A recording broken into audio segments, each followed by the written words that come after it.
National Geographic. I'm your host, Seymour Tuckle, and tonight I would like to take you on a very special journey. A journey fraught with excitement and adventure I'm sure you'll find is appeasing.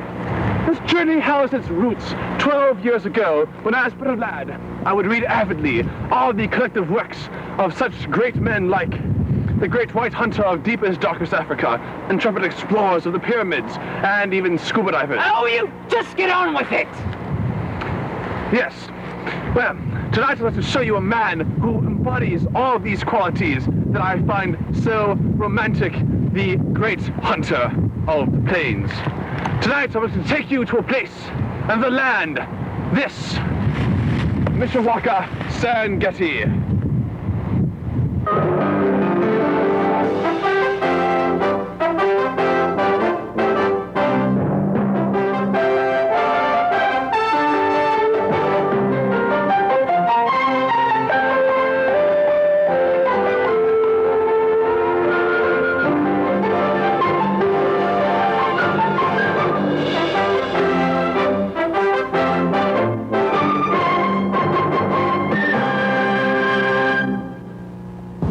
This man is one Arthur McDougal.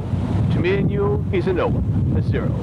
But to the rest of the Yuppie world, he has made quite an impact. He has personally killed over 3,000 mimes, hobos, lawyers, Yuppies, and even the odd politician or two. Mr. McDougal is the great white hunter.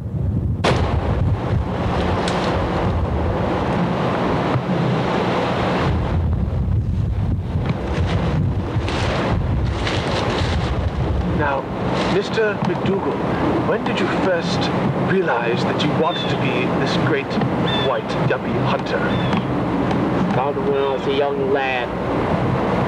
They're walking home from school, and I'd see them with their blatant briefcases, the cellular phones, and those awful silk ties. And I knew that they had to be dealt with. They were a species not meant to exist for common man.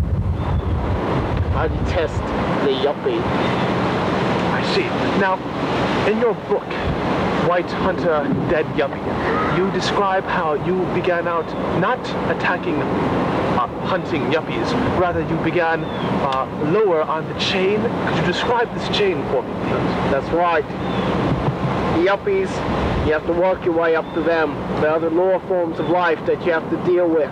Train yourself on. And let me tell you, I started with street mimes and beggars. There's one thing I can say. If you haven't heard a street mime scream, there's nothing like it. Now, you mentioned street mime, Mr. McDougal. You said you had a very bad encounter with one once. It charged you, and you were not prepared with your rifle. That's right. When I was beginning my training about 8 years ago, I was down in Central Park. There's one down there performing, pretending like it was in a box, you know, going like this and all that. Oh, yes. God, I hate it when they do that.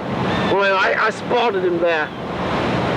And just as I was getting my gun raised and ready, the trigger caught. Well, by that time he had spotted me. He charged right at me. Not saying a word, of course. And then he did the worst thing. He came right up to me, and he just stood there still. You know, like when they do when they're a statue, and they just stand there, and you try and put your hands in front of their face, and they never move. Well, I couldn't take it. About drove me insane. By that time, I got my rifle back, down between his eyes. Never bothered me again. Yes, quite. Now then, Mr. McDougal, you said within your memoirs that you had a guide once with you that was actually attacked by a Yuppie. Could you describe that event to me? That's right. That's worse than seeing a man mauled by a money-grubbing hypocrite. Yes. That was my lackey. His name was Joe Pillow.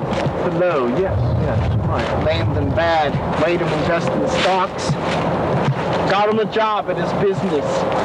Couldn't believe it. Unbelievable. And you said that afterwards... Wait!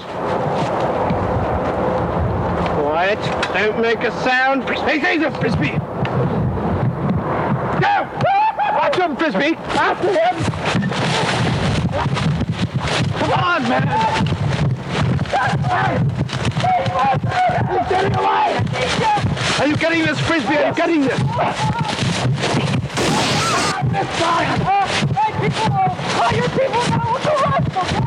Obviously, dear viewers, we are on something remarkable.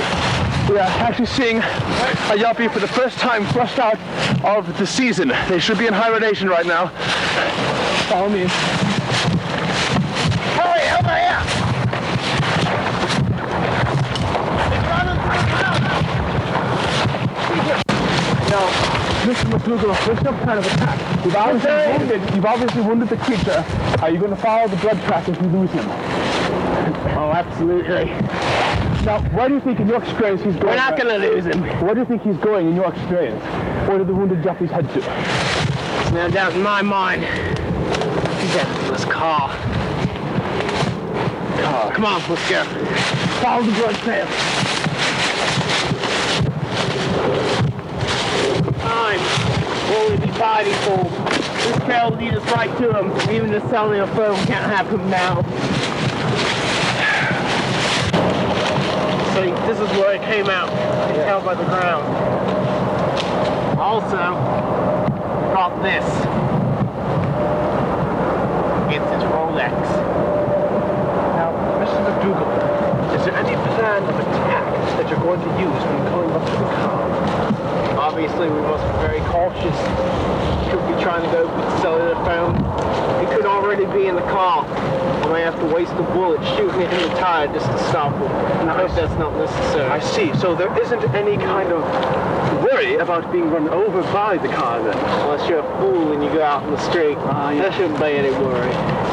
Now, I hear you have a very large collection of mounted heads on your study wall. That's Do right. you have any particular place that you want to put this particular Yuppie's head?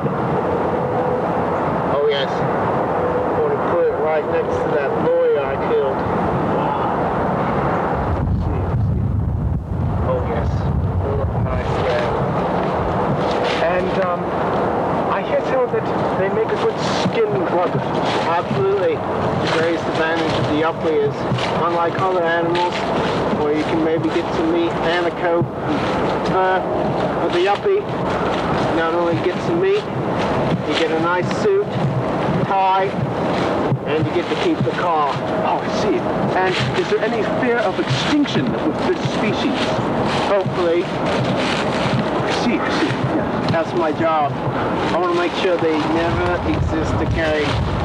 To the vermin of the earth. Fine. I see it.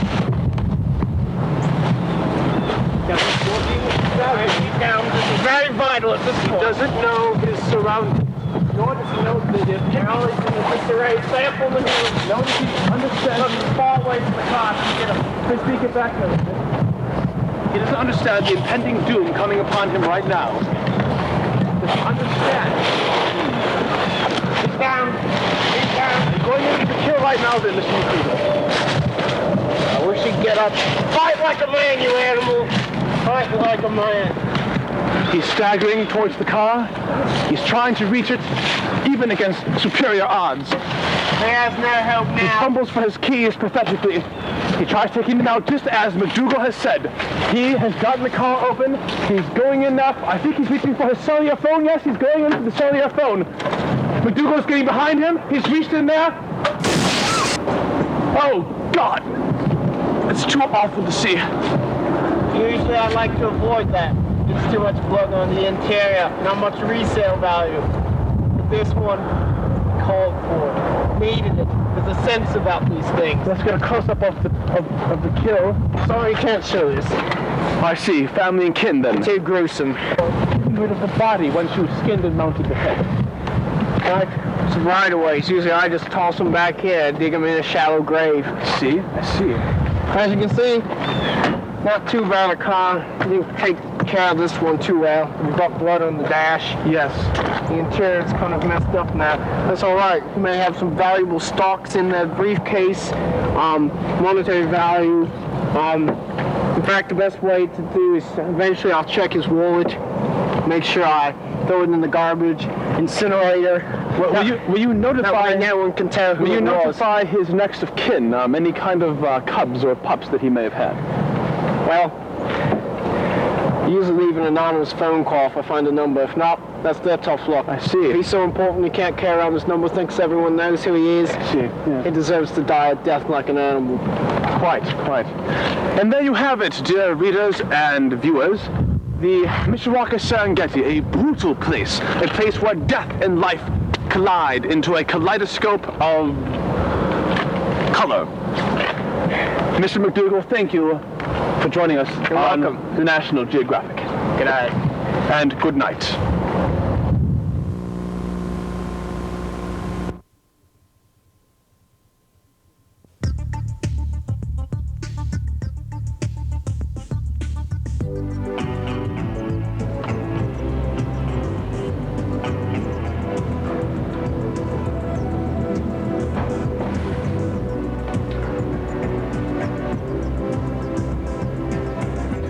Good evening, and welcome to another night's episode of Mysteries of the Truly Explainable. I'm your host, Jonathan Frost, and tonight I have with me a very special guest, all the way from Wakarusa, Indiana. We have with us a Mr. Tock.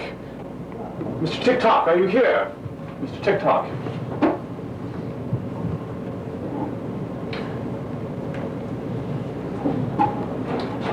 Now, Mr. Tock, you've told our researchers of the mysterious that you have an affinity for time. Is this not so? And could you please describe this affinity for time?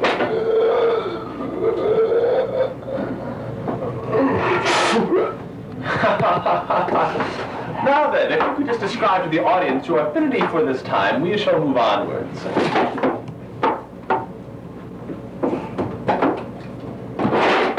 The affinity for time, Mr. Tock. Happened when I was born. I came out of where I was from. I was on the table of the hospital, and there it was. Time began! Yes. Well then. I have with me, Mr. Tock, a pocket watch with all the world cities' time zones calculated in. If you could tell us right now... I'll tell you what you want to know, just ask me the question. What time is it? In Singapore? In Singapore, it's 3:32 p. No, that's all wrong. Actually, it's 3:34, Mr. Tock. It was 3:32, 2 minutes later, it's now 3:34. Well, You see, when you asked me that question, 2 minutes had gone by. yes. Now then, you have told our researchers of the mysterious that you actually can travel forward or backwards.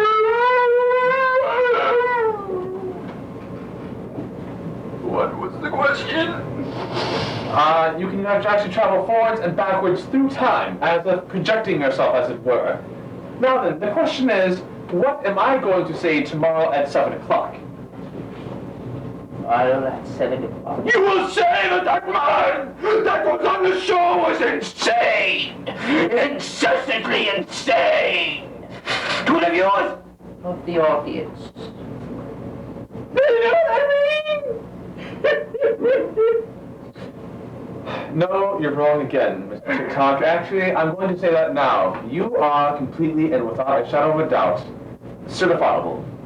Well, I think that's all the time we have now for Mysteries of the Truly Unexplainable. And we shall tomorrow. Good night. How y'all doing out there?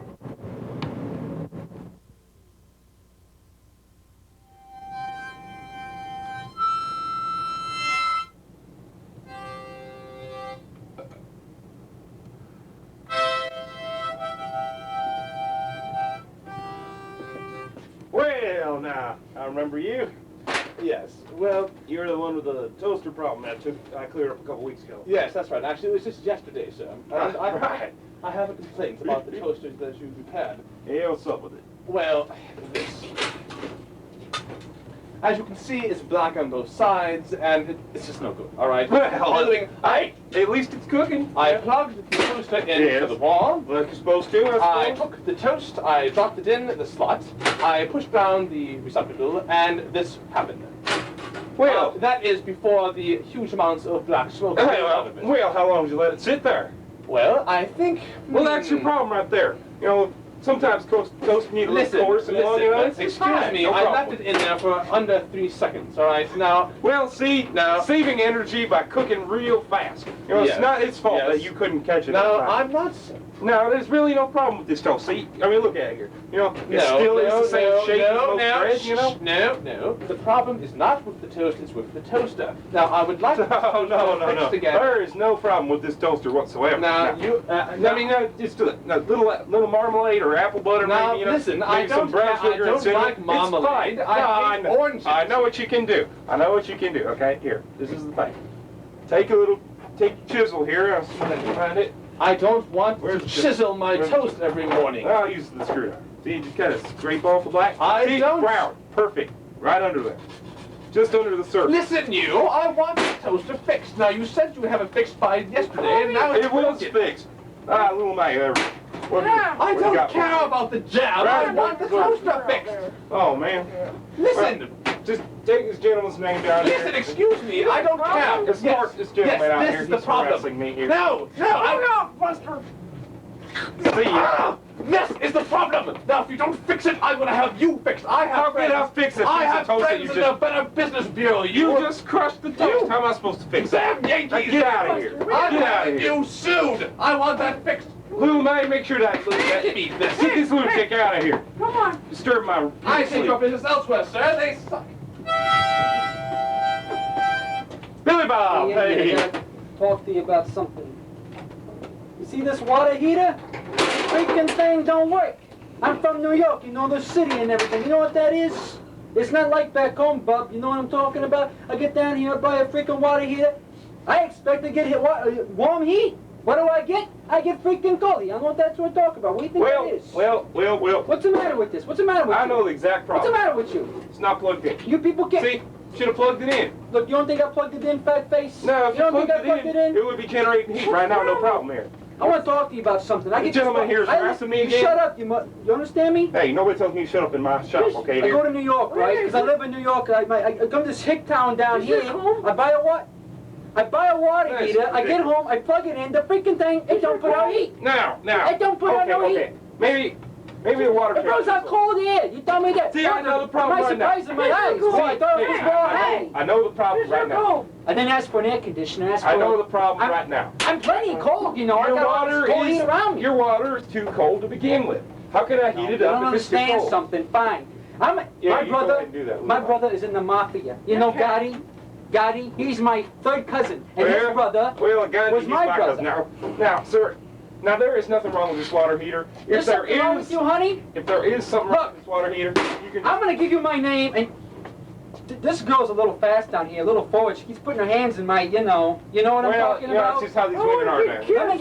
Let me give you my number, and you call me. And I want that freaking thing fixed. So I'm gonna have your head. I'm I'm gonna telling gonna you, it's shoot you with the working. news. You It's working, understand? it is. I'm coming back here, and I'm gonna kill you. You understand, your mother? Kids, I swear. Oh, my, how rude. Sir, I have a complaint. Well, what have we got here? Oh, well, you know, the other day I came in and I picked up my iron. And look what it did to my shawl. You see what it did to my shawl? This is my grandmother. It's my grandmother's shawl. You see? Look at this. Now, this is just. Look at the hell we're putting this. This is just precious here. Now, look at here. See, You're done. see this You're here. done.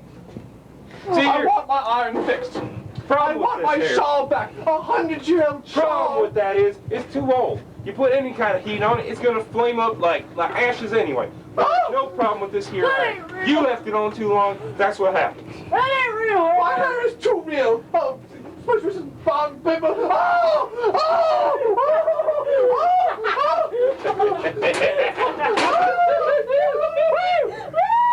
Queer boys. Yeah. Yeah. Well, I'll tell you this. You know, look at all these appliances here. I can truly say one thing's for sure. Yeah, they're They real. ain't all working right. Woo! Have a beer. Yeah.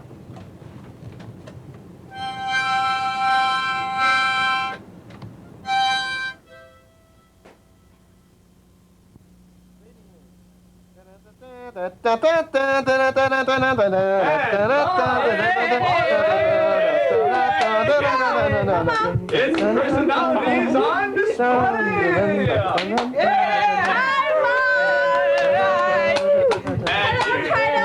Hey, shut up, boy up. And here's your host, Oliver Closeoff. Hello, good afternoon, and welcome to Personalities on Display. I am Oliver Closeoff, your host, here with 3 personalities.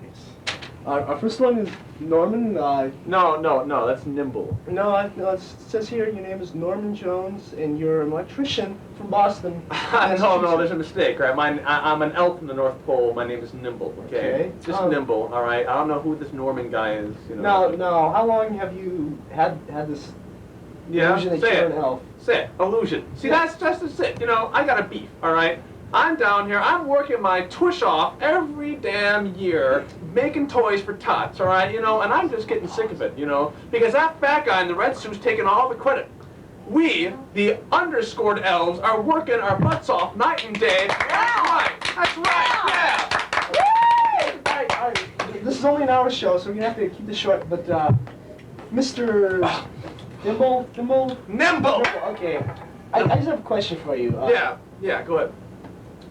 You are an elf, correct? I'm an elf. Okay. I'm not that small of an elf. That's what people think when they see me. All right, okay. It's a small. Fair enough. Yeah. I have no problem with the size, but But the fat guys get. what about the pointy ears? Your ears are rounded off. There's no point whatsoever. All right, you you know- my friend, are human.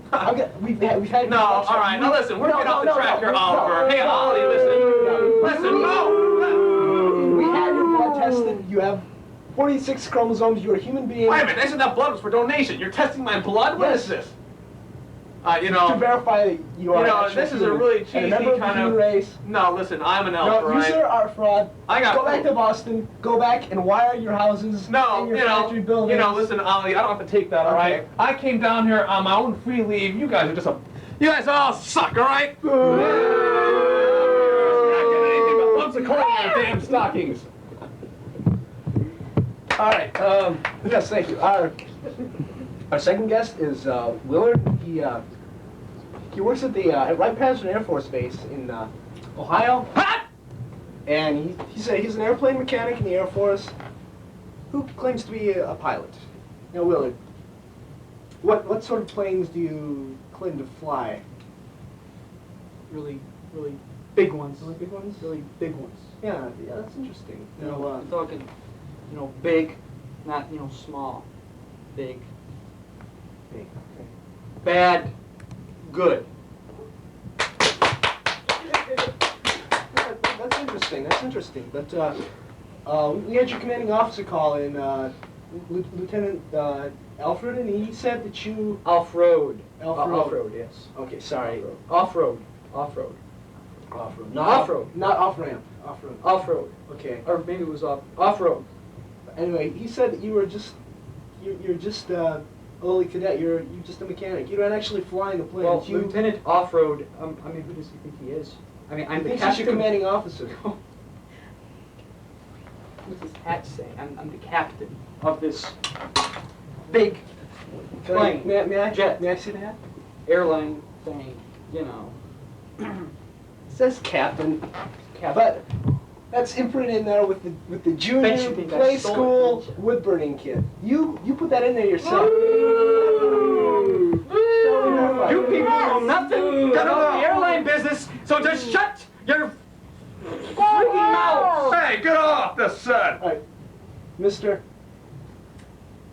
I've had enough. You're no personality. Wait, Get out of just here. let me talk a little bit, okay? I gotta explain my case. All right. We're a fresh show. We show both sides of the story. You know, people may think that I'm a mechanic. Because of these, jeans, pants, whatever you want to call them. But I have a very important job. I am a captain. I am disguised. Disguised It's a costume, you Disguise? see. Because I have a lot of enemies. Some very strong enemies. They may be him. I don't know. They may be him. They could be trying to take over the United States right this minute. And you are not protected. That's what I'm here to do. Protect you people. You're telling me I'm a fraud? I'm on this show. I don't need this. I can take the lousy butts for people like this. You have a lousy show, and I'll never be here again. That goes for all you Go spit on somebody else's face, please. Thank you. Goodbye. comrades. Boo! Get off the show! Interesting show tonight, ladies and gentlemen. I have to apologize for some of these personalities. They're not what they appear to be. But, who are you? Who are you? Me? Yeah, what are you doing here? We were supposed to have 2 guests.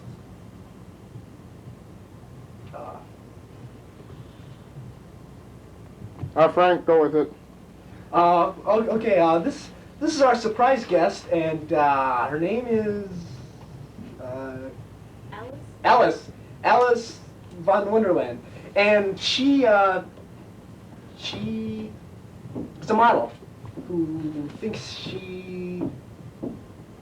I am not. Okay. Oh, she's not a model. My card was written wrongly. So. Get off the set! Get the host off the set! Sure. I happen to be a very distinguished psychiatrist, and I've come here by invitation to help you understand the problems of your guests, and you have thrown them all off the stage, and I'm disgusted. This is just despicable. I just think this is a terrible show because I've come all this way here. Oh yeah. Hey, put the host on! Let her be the host for a while. I think she's a moron pretending to be a psychiatrist. I think you're psychotic, Oliver. Yeah! Put the guest on in your place. He may be psychotic, sure.